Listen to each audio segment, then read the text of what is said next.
How you doing? This is Mike Moulton from B Home Solutions in the Greater Charlotte area, and I'm here talking about our mini video series around foreclosures and the foreclosure process. This series has been giving folks a lot of great information. I developed it for free for your knowledge based on a lot of questions that we get from our clients. You can get the entire free 20 video series by visiting charlotteforeclosurechallenges.com. Video number 10, right now, we're going to talk about your home's being sold via short sale, but how do you buy another house now? Really, here's the thing, folks. I went over in video number 9, the previous video, what happens to your credit when you sell your home via short sale. Um, that is really, those are things that you can look at 2 years, 3 years out. But for now, what are you going to do? Well, here's the thing.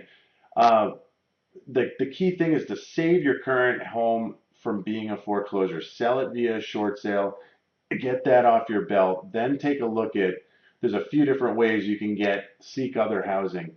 The easiest way is to go ahead and look at different rental options out there.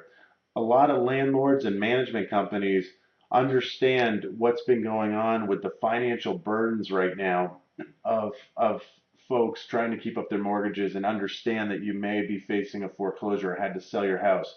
So they're a lot more lenient on credit.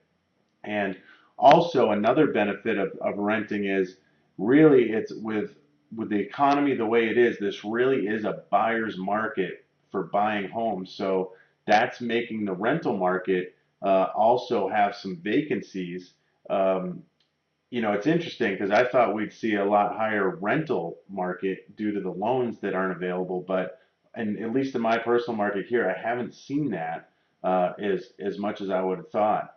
Another thing you can do is identify a property and try to work a lease to own or lease purchase, or you might have heard rent to own.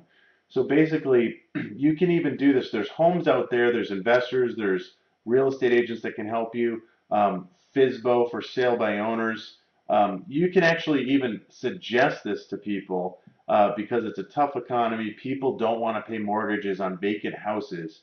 So you can look for lease to own situations, or you could look for a nice rental house that you really like, and then talk to the landlord about potentially putting some money down to put an option on the property to buy it at a later date.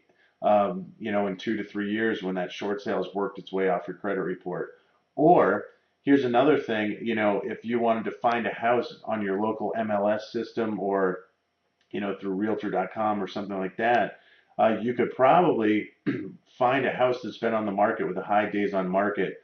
Talk to that real estate agent about talking to that homeowner for you about potentially working a lease to own situation. Generally, the homeowners are just concerned that they may have just put a lot of money into the house to get it ready for the market, and they don't want to have to do that again if you rent it just for 6 months and it doesn't work out or something like that, and they have to put new carpet and paint in. So that's just some things to take a look at. Taking it one step further as an owner finance option. Generally, most sellers will owner finance a property to you. Well, let me put it this way. There are some creative ways to owner finance a property that already has financing on it. We're not going to get into that today. But just to let you know, 32 to 33% of all homes in the United States are owned free and clear with no mortgages. So that means if there's a home that's been sitting on the market for a while, you could go up to the homeowner and ask them if they would hold the financing for you. So basically, you agree on an interest rate like 5%, 6%. You might put a little bit of money down, and then you make payments on that property. Now, a variation of this is they don't have to do it for 30 years. They could do it for 3 or 4 years, and then your credit gets fixed up and you refinance into a nice loan at that point and cash them out of their owner financing, essentially giving them the rest of their money. So those are just some great ideas on how to handle finding alternative housing when you have sold your home via short sale to avoid foreclosure. If you enjoyed this information and would like to receive 20 videos of the top questions our clients ask most about foreclosures, as well as a copy of our free report titled The 7 Top financial pitfalls every homeowner facing foreclosure must avoid. All that you need to do is go to charlotteforeclosurechallenges.com and enter your name and email address. Thank you.